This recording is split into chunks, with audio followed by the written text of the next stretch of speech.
Allahumma salli wa sallim wa barik ala Sayyidina Muhammadin wa ala alihi wa sahbihi wa man sara ala nahjihi ila yaumiddin, amma ba'du.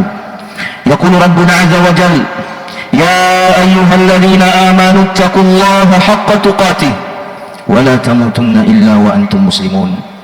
Wahai sekalian orang-orang yang beriman, bertakwalah kalian kepada Allah subhanahu wa ta'ala dengan ketakwaan yang sesungguh-sungguhnya, dengan ketakwaan yang sebenar-benarnya, dan janganlah kalian mati di hari kematian kalian kecuali benar-benar berada dalam keadaan muslim.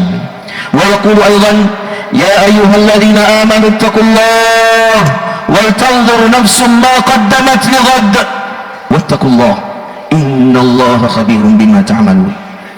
Wahai sekalian orang-orang yang beriman, bertakwalah kalian kepada Allah, dan hendaklah setiap orang memperhatikan apa yang akan ia persembahkan besok hari di hadapan Tuhannya Allah subhanahu wa ta'ala. Dan bertakwalah kepada Allah, sesungguhnya Allah maha mengetahui apa yang kalian kerjakan. Allahu Akbar, Allahu Akbar, Allahu Akbar, walillahil hamd. Ma'asyiral muslimin wal muslimat jamaah salat Id, betapa hari ini kita merasakan kebahagiaan, kita merasakan kelapangan, kita merasakan keceriaan. Langkah-langkah kaki kita semenjak dari rumah, ada yang telah melakukannya bahkan sebelum matahari terbit. Diiringi langkah itu dengan takbir Allahu Akbar, Allahu Akbar, Allahu Akbar, disempurnakan dengan tahmid walillahil hamd. Sebagai bentuk sunnah Nabi kita Muhammad sallallahu alaihi wasallam menuju ke tempat salat Id di Songkok Recak pada hari ini. Kebahagiaan itu semakin membuncah ma'asyiral muslimin, sebab kita meyakini bahwa salat Id 2 rakaat hari ini adalah rangkaian penyempurna dari ritual Ramadan yang kita laksanakan sebulan penuh. Puasa, tilawatul Quran, zikir dan doa, sedekah, kemudian zakat fitrah. Sehingga ma'asyiral muslimin, kita berharap besar di sisi Allah bahwa setiap kita yang hadir di sini atau yang tak hadir di sana karena uzur, semuanya mendapatkan kelimpahan keberkahan pahala yang dijanjikan oleh Allah di bulan Ramadan. Allahu Akbar, Allahu Akbar, Allahu Akbar, walillahil hamd. Langit yang menaungi kita, curahan rintik yang membuat suasana semakin sejuk dan membuat kita menjadi sangat amat damai dan bahagia pada hari ini, dengan lantunan takbir dan tahmid yang menggetarkan jiwa dan mengharukan perasaan, hingga barangkali ada di antara kita yang meneteskan air mata untuk Tuhannya. Ketahuilah ma'asyiral muslimin bahwa pada hari yang sama ada duka, ada tangis, ada jeritan pilu di sebuah negeri yang penuh berkah. Saudara kita di Palestina yang hari ini terjajah dan mengalami genosida, pembantaian yang demikian keji dan brutal dari musuh para nabi dan rasul, musuh Allah subhanahu wa ta'ala, Yahudi yang terlaknat. Oleh karena itu, di tengah kebahagiaan ini ma'asyiral muslimin, sesungguhnya ada hati yang terluka, ada kesedihan yang mendalam, dan ada tangisan air mata yang berlinang untuk saudara kita nun jauh di sana, yang ratapannya tak didengar oleh dunia, yang tangisannya tak dipedulikan oleh dunia, karena semua diam dalam kesibukan pribadi masing-masing. Namun kita di sini ma'asyiral muslimin, tidak sedemikian adanya, sebab Nabi kita Muhammad sallallahu alaihi wasallam bersabda, masalul mu'minina fi tawaddihim wa tarahumihim wa ta'atufihim kamasalil jasadil wahid idza ishtaka minhu 'udwun tada'a sa'irul jasadi bis-sahari wal humma. Perumpamaan orang-orang beriman satu dengan yang lainnya dalam hal kasih sayang, dalam hal cinta, dalam hal empati, itu seperti satu tubuh yang sama. Jika ada satu tubuh yang terluka atau yang sakit, maka seluruh tubuh akan merasakan deritanya. Tubuh itu di malam hari tak nyenyak tidur, bahkan boleh jadi akan terserang demam panas. Saudara kita di Palestina bahagian daripada tubuh kita yang tidak boleh kita abaikan. Allahu Akbar, Allahu Akbar, Allahu Akbar, walillahil hamd. Bulan Ramadan yang kita cintai pada akhirnya berlalu meninggalkan kita. Namun ma'asyiral muslimin, keakraban kita, semangat dan kesungguhan kita di dalam melakukan ibadah ritual, salat berjamaah di masjid hingga memenuhi saf-safnya, tilawatul Quran yang kita baca, bahkan boleh jadi membuat hati kita terenyuh, mata kita berlinang air mata ketika mentadabburi makna-maknanya. Lalu setelah itu ma'asyiral muslimin, doa khusyuk kita, zikir panjang kita yang kita tunaikan dan lakukan secara sungguh-sungguh dan serius sepanjang siang dan malam-malam Ramadan tak boleh berlalu seperti berlalu perginya bulan Ramadan hari ini. Keakraban kita dengan Al-Quran tak boleh berlalu dengan berakhirnya bulan Ramadan. Semangat kita untuk menghadiri dan memenuhi masjid dalam rangka salat berjamaah di setiap 5 waktu tak boleh berlalu dengan berhentinya bulan Ramadan. Sebab para ulama kita mengatakan, kun rabbaniyan wala takun ramadaniyan. Jadilah engkau penyembah Allah dan jangan engkau menjadi penyembah bulan Ramadan. Tuhan yang kita sembah di dalam bulan Ramadan dengan sungguh-sungguh, itu juga Tuhan yang kita sembah di bulan Syawal dan bulan-bulan selanjutnya. Maka penyembahan dan peribadatan itu tidak boleh berhenti dengan berhentinya bulan Ramadan. Kapan berhenti peribadatan itu? Allah Subhanahu wa taala berfirman dalam surah Al-Hijr ayat 99, wa'bud rabbaka hatta ya'tiyakal yaqin. Dan sembahlah Tuhanmu sampai kematian mendatangimu. Mungkin pernah kita saksikan ma'asyiral muslimin, pada pertengahan bulan Ramadan yang lalu viral di media sosial sebuah cuplikan video amatir di dalam sebuah masjid di kota Makassar. Ada orang tua ma'asyiral muslimin yang ikut dalam kajian tilawatul Quran di setiap bulan Ramadan hari-hari dan malamnya. Tiba giliran dia membaca Al-Quran di hari itu, dia membuka mushaf, dia mulai membaca ayat yang menjadi gilirannya. Tidak sempurna ayat itu dia baca, dia tumbang ke belakang ma'asyiral muslimin. Setelah itu dia tidak bergerak lagi. Teman-temannya di sekitarnya dalam satu majelis itu mengurumuninya dan menyatakan dia telah wafat. Subhanallah. Seandainya kita boleh iri, dan memang seharusnya kita iri atas kematian seperti ini, maka irilah dengan kematian seperti ini, yaitu mati dalam keadaan membaca kalamullah subhanahu wa ta'ala, dan dia akan disambut dengan kalam Allah subhanahu wa ta'ala di akhirat nanti. Ma'asyiral muslimin yang dirahmati Allah subhanahu wa ta'ala, keakraban kita dengan Al-Quran tak boleh berhenti, karena sesungguhnya ma'asyiral muslimin, Al-Quran diturunkan agar ia menjadi pedoman yang mengiringi setiap langkah kita, yang mengiringi setiap tindakan perbuatan kita, bahkan seharusnya mengiringi setiap desah nafas kita sampai pada akhirnya nafas itu berakhir selama-lamanya. Maka ma'asyiral muslimin, mentadabburi Al-Quran adalah merupakan salah satu di antara tujuan diturunkannya Al-Quran, di mana Allah berfirman, a'udzubillahi minasyaitonir rajim, kitabun anzalnahu ilaika mubarakun liyadabbaru ayatihi wa liyatadzakkara ulul albab. Kitab Al-Quran yang telah kami turunkan kepadamu wahai Muhammad membawakan keberkahan agar mereka mentadabburi ayat-ayatnya dan mengambil pelajaran darinya bagi orang-orang yang berakal. Allahu Akbar, Allahu Akbar, walillahil hamd. Kaum muslimin yang berbahagia, salah satu bentuk keberkahan Al-Quran untuk kita adalah ketika Allah Ta'ala menyampaikan pesan-pesannya tentang sunnatullah, ketetapan Allah yang pasti berlaku di muka bumi ini sampai kiamat terjadi, adalah bahwa Allah Subhanahu wa Ta'ala menetapkan keputusannya akan menghukum, akan mengazab, akan menyiksa, dan akan menghabisi siapapun yang nekat dan berani bermaksiat kepada Allah Subhanahu wa Ta'ala. Itulah ketetapan Allah Subhanahu wa Ta'ala yang tidak akan mungkin berubah.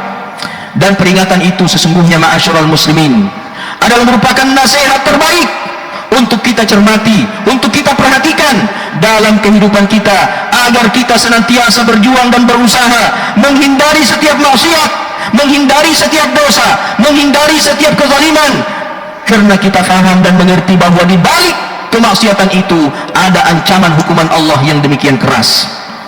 Oleh karenanya ma'asyiral muslimin, Allah Subhanahu wa Ta'ala berfirman, قد خلت من قبلكم سنن فسيروا في الأرض فانظروا كيف كان عاقبة المكذبين هذا بيان للناس وهدى وموعظة للمتقين.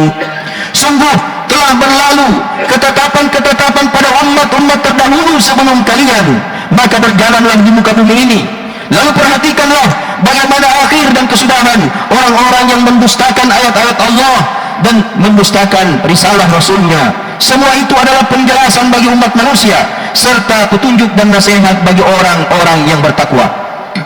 Maka melalui ayat ini Allah Subhanahu wa taala ingin mengingatkan kepada kita bahwasanya Allah Subhanahu wa taala telah menetapkan keputusan bahwasanya akhir kesudahan setiap kelompok, setiap masyarakat, setiap individu bahkan yang mendustakan ayat-ayat Allah, membangkang risalah Rasulnya adalah kebinasaan, adalah kehancuran, adalah azab dan kutukan.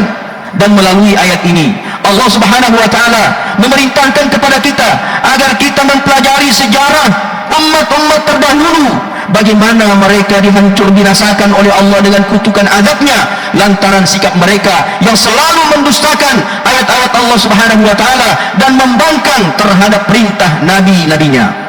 Dan melalui ayat ini pula ma'asyiral muslimin, Allah Subhanahu wa taala ingin menasihati kita semuanya agar kita tidak mengikuti jejak-jejak pembangkangan, jejak-jejak kedurhakaan orang-orang sebelum kita, agar kita tidak mengalami nasib tragis yang sama. Sebab kehancuran para pembangkang di masa yang lalu itu juga akan berulang menjadi kehancuran para pembangkang pada generasi selanjutnya hingga hari kiamat. Ma'asyiral muslimin, dari sini kita pun dapat memahami dan mengerti sebuah perjalanan sejarah umat manusia terdahulu. Ada Nabi Nuh alaihissalam dengan kaumnya. Betapa Nabi Nuh alaihissalam menghabiskan 950 tahun lamanya. Bukan waktu yang pendek dan singkat, waktu yang demikian panjang beliau habisi. Waktu itu hanya sekedar untuk menasihati masyarakatnya, mengingatkan kaumnya akan bahaya kesyirikan, agar mereka kembali beribadah, mentauhidkan Allah Subhanahu wa taala. Kita tahu ma'asyiral muslimin, masyarakat Nabi Nuh mendewa-dewakan orang-orang mati dari kalangan orang-orang saleh di antara mereka, sehingga mereka membuatkan arca, patung dari orang-orang saleh yang telah mati itu. Lalu patung-patung itulah sebagai wasilah mereka kepada Allah Subhanahu wa taala. Ma na'buduhum illa liyuqarribuna ila Allahi zulfa. Itulah alasan mereka, kami tidak menyembah patung-patung itu, kami hanya menjadikan patung-patung itu sebagai sarana untuk mendekatkan kami kepada Allah. Tetapi apa yang terjadi dari peringatan Nabi Nuh alaihissalam? Allah berfirman, فَكَذَّبُوهُ فَأَنْجَيْنَاهُ وَالَّذِينَ مَعَهُ فِي الْفُلْكِ وَأَغْرَقْنَا الَّذِينَ كَذَّبُوا بِآيَاتِنَا إِنَّهُمْ قَوْمًا عَمِينَ innahum kanu qauman amin. Akan tetapi masyarakat Nabi Nuh mendustakan nasihat Nabi Nuh, maka kami pun menyelamatkan Nabi Nuh dan orang-orang yang bersamanya di atas perahu itu, serta kami menenggelamkan yang lain, yaitu disebabkan mereka mendustakan ayat-ayat kami, dan sesungguhnya mereka itu adalah kaum yang buta terhadap peringatan Allah Subhanahu wa taala. Allahu Akbar, Allahu Akbar walillahil hamd.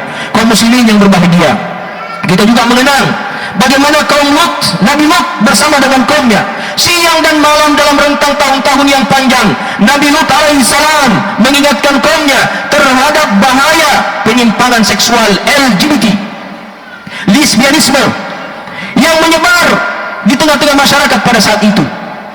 Namun ma'asyiral muslimin, peringatan-peringatan Nabi Nuh, nasihat-nasihat Nabi Nuh yang demikian lembut, yang demikian santun, didorong oleh rasa cinta dan kasih sayang terhadap kaumnya yang telah melakukan penyimpangan seksual yang demikian keji dan terkutuk itu, didustakan ma'asyiral muslimin, ditolak ma'asyiral muslimin. Lalu apa yang terjadi setelahnya?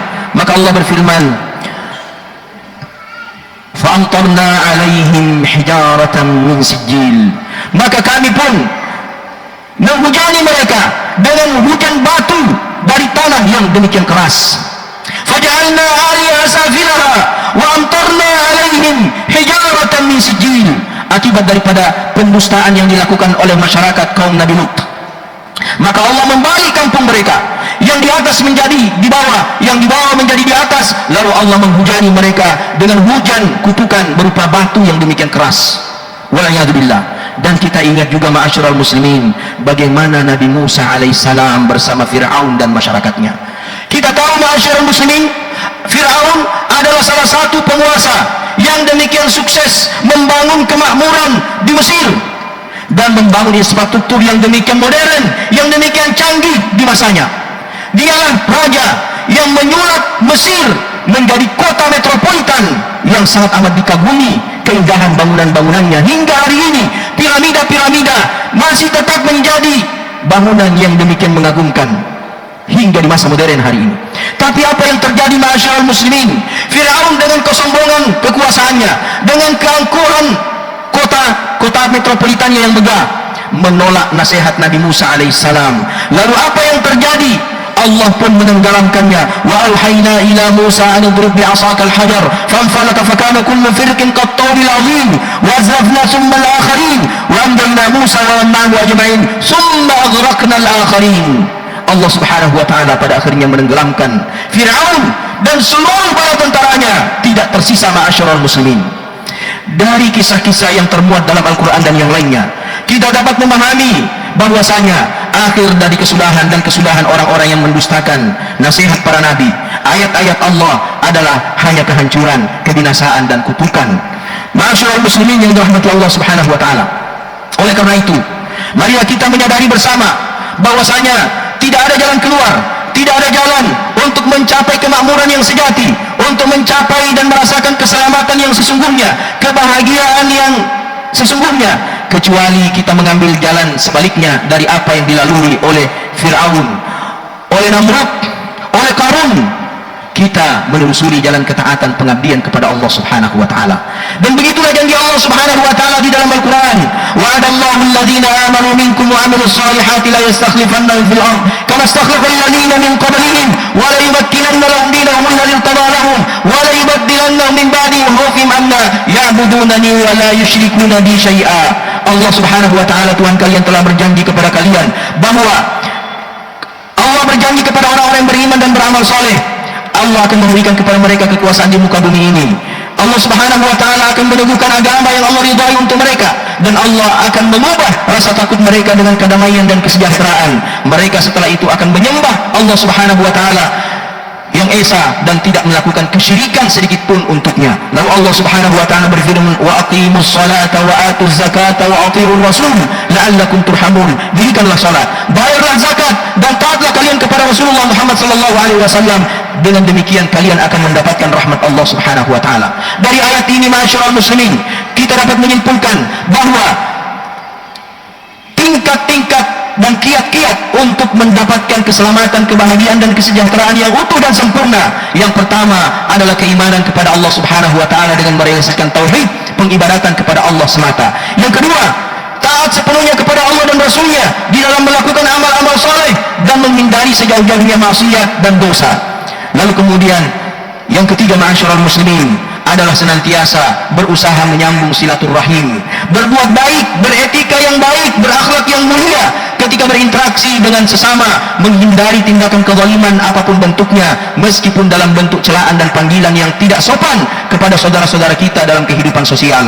Begitulah Rasulullah SAW bersabda, ittaqullaha haitsu ma kunta wa atbi'is sayyi'atal hasanata tamhuha wa khaliqin nasa bi khuluqin hasanin. Bertakwalah kalian di mana saja kalian berada, ikutilah perbuatan buruk itu dengan perbuatan baik setelahnya, maka niscaya perbuatan baik setelahnya itu akan menghapus perbuatan buruk sebelumnya. Dan pergaulilah orang-orang di sekitar kalian dengan akhlak dan etika yang mulia, sopan dan baik.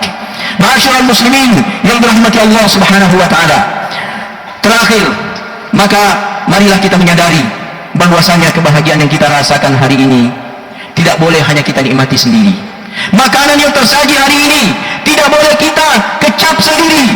Minuman yang disajikan begitu nikmat hari ini tidak boleh kita minum sendiri, sebab ada saudara kita yang kelaparan di Gaza, Ada saudara kita yang kehausan di Palestina, sudah berpuluh-puluh hari masyarakat muslimin, mereka tidak menemukan makanan yang layak. Maka tidak pantas kita di Bone ini, kita di Indonesia ini makan sekenyang-kenyangnya, lalu kemudian melupakan saudara kita yang dibeli kelaparan dan kehausan, hingga ada di antara mereka yang mati dalam keadaan kurus kering, hingga hanya kulit yang membungkus tulang belulang mereka. Tidak layak kita melakukannya ma'asyiral muslimin. Oleh karena itu, kami mengingatkan pribadi kami dan seluruh jamaah sekalian, ada uang yang akan kita bagi nanti, nasami itu, terutama bagi anak-anak yang hadir. Kita sudah menyiapkan sejumlah amplop ma'asyiral muslimin. Ada pecahan 5.000, ada pecahan 10.000, ada pecahan 20.000, bahkan boleh jadi untuk orang-orang terkaya di antara kita, pecahannya lebih besar ma'asyiral muslimin yang telah ia siapkan untuk orang-orang yang berkunjung mendatangi rumahnya, berbagi kebahagiaan dan rezeki Allah Subhanahu wa taala di hari ini. Utamanya hari pertama, kedua dan ketiga, amplop banyak tersebar ma'asyiral muslimin. Anak-anak menjadi bahagia karenanya. Jangan lupa ma'asyiral muslimin, uang-uang itu tidak boleh hanya dirasakan oleh anak-anak kita dan membahagiakan mereka. Sisipkan sebagai bentuk pertanggungjawaban kita kepada Allah Subhanahu wa taala, bahwa ada rupiah-rupiah kita kirimkan ke Gaza, ada rupiah-rupiah kita kirimkan ke Palestina, dan dengan rupiah-rupiah itu ma'asyiral muslimin kelak di hadapan Allah kita terkatrol untuk menempati surga yang paling tinggi, karena kita telah membantu saudara kita yang paling jauh dari negeri kita. Kita tidak melupakan mereka meskipun kita berbeda benua. Ma'asyiral muslimin yang dirahmati Allah Subhanahu wa taala, pada akhirnya kami mengucapkan barakallahu li wa lakum fil Qur'anil azim wa nafa'ni bima fihi minal ayati wa dzikril hakim. Qultu ma sami'tum wa astaghfirullah li wa lakum wa li sa'iril mu'minina wal muslimina wastaghfiruhu innahu huwal ghafurur rahim.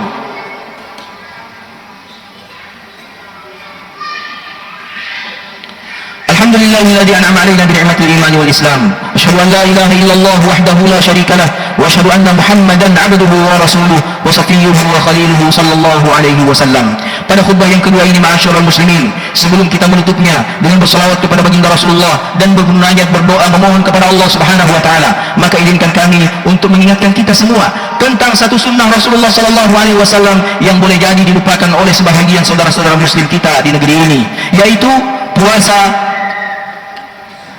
Syawal, di mana Rasulullah sallallahu alaihi wasallam bersabda, "Man shama Ramadhana summa atba'ahu sittan min Syawal fakana kasiyamid dahri." Siapa yang berpuasa Ramadan, hari ini kita berpuasa 29, di Mekah sempurna 30 hari. Saudara-saudara kita Muhammadiyah 30 hari. Kita yang mengikuti tuntunan Rasulullah dalam penetapan hilal 29. Siapa yang berpuasa sempurna 30 atau 29, lalu kemudian kata Rasulullah, dia mengikutinya, dia mengiringinya dengan puasa Syawal 6 hari, boleh mulai dari besok ma'asyiral muslimin. Kalau hari ini tak boleh, karena puasa di hari Id hukumnya haram. Hada ayyamu aklin wa syurbin, ini adalah hari makan dan minum.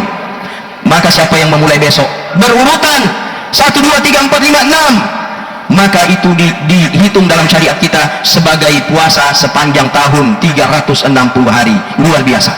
Atau siapapun yang mau melaksanakannya tetapi dilangkah-langkai harinya, langkah 2 hari, langkah 3 hari, sepanjang masih berada dalam bulan Syawal dan belum finish di hari terakhir bulan Syawal, maka boleh baginya untuk melaksanakan puasa yang tidak berurutan.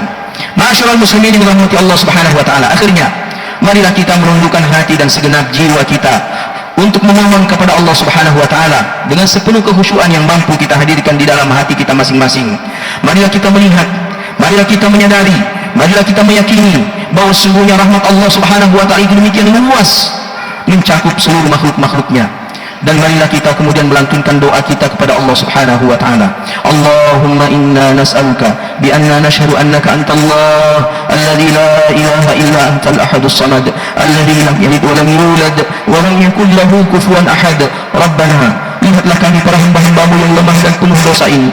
Setiap hari, bahkan setiap hembusan nafas kami ini senantiasa diiringi dengan dosa-dosa dan pelanggaran yang membuat catatan amal kami ini menjadi kotor, hitam legam ya Allah. Maka ya Allah, di hari yang mulia ini, pada penyempurnaan Ramadan-Mu yang agung, mohonkanlah kepada kami ya Allah ampunan-Mu, berikanlah kepada kami maaf-Mu ya Allah, bersihkanlah kami dari segala noda-noda dosa yang pernah kami lakukan ya Allah, kepada diri kami atau kepada kedua orang tua kami, kepada anak-anak kami, kepada tetangga-tetangga kami, dan kepada siapapun dari makhluk-makhluk-Mu ya Allah.